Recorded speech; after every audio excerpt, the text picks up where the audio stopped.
What is up, everybody? Welcome to Statisflix, Data for Movies. I'm Elizabeth, an actor, a data scientist, and your host, and each week I take a different movie and analyze its female characters on our unbiased, data-driven metric this season, the FemmeMeter. This week we're going to do something a little bit different, which I'm going to pretend is a creative choice, but really I just didn't have time to do anything this week. And what is that, you may say? Statisflix Unscripted. For those of you who have followed this channel for a long time, you'll know that I really carefully curate my content. So we're gonna see what happens today. Without any script, without any idea of where we're going, just gonna talk. I think it's gonna be good. And as our movie today would say, the game is afoot.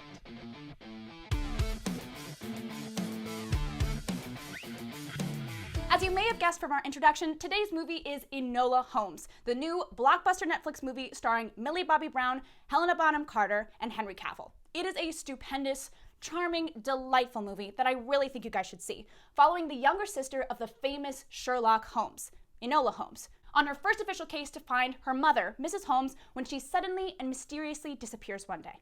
The movie, which premiered just this week, has received critical acclaim from a wide variety of audiences, but particularly those in the US. So, Enola Holmes, played by Millie Bobby Brown, scores an exceptional 95.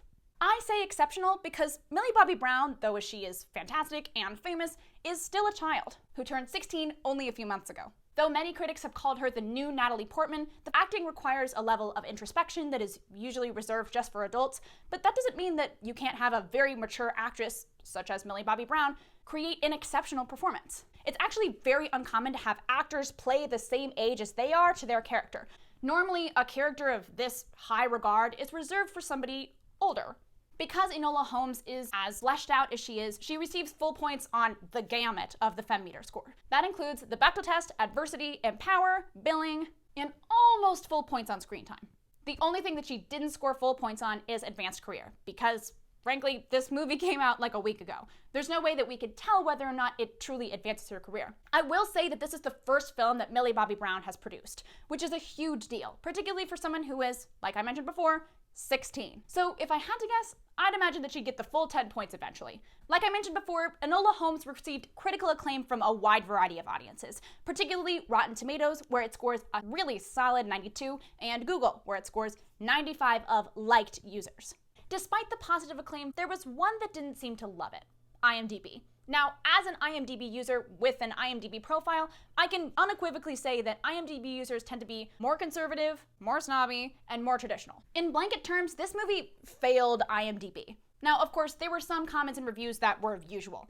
Feminist movie, too political. But there were other criticisms that indicated a different problem. Not with Enola, but with Sherlock. Most of these statements either came from people who were diehard, OG Sherlock fans, or from people with a little bit of internalized misogyny. They coalesced at one point: Sherlock was not true to character. They took issue with his seeming obtuseness, in terms of privilege, in terms of solving the case, and with people in general. But though these people claim to take issue with the Sherlock character, I actually don't think that's the case. The truth is, Sherlock has been an obtuse, unemotional, uncaring character for many of the adaptations. Particularly in the newer BBC adaptation, Benedict Cumberbatch does a spectacular job encapsulating a character who does not care about anyone other than himself. So why is it that you take issue with uncaring Sherlock Holmes in Enola Holmes, but don't take issue with uncaring Sherlock in Sherlock?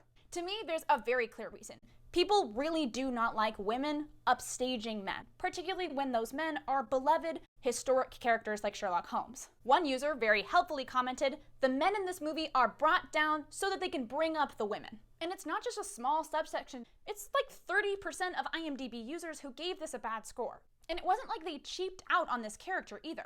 With star power like Millie Bobby Brown, they really could have cut the expenditures and gotten a random, good-looking white man to play Sherlock. But they didn't, specifically so that they could capture this pretty complex, outshone character, Sherlock Holmes. It's especially important that they have an experienced actor here because there are many emotionally tugging scenes, particularly when it comes to Edith's speech, criticizing Sherlock for existing within his privileged white male space. It was one thing that I actually really enjoyed about the Enola Holmes film. There were multiple, equally important plot points moving through the movie to tie up in a nice little bow at the end.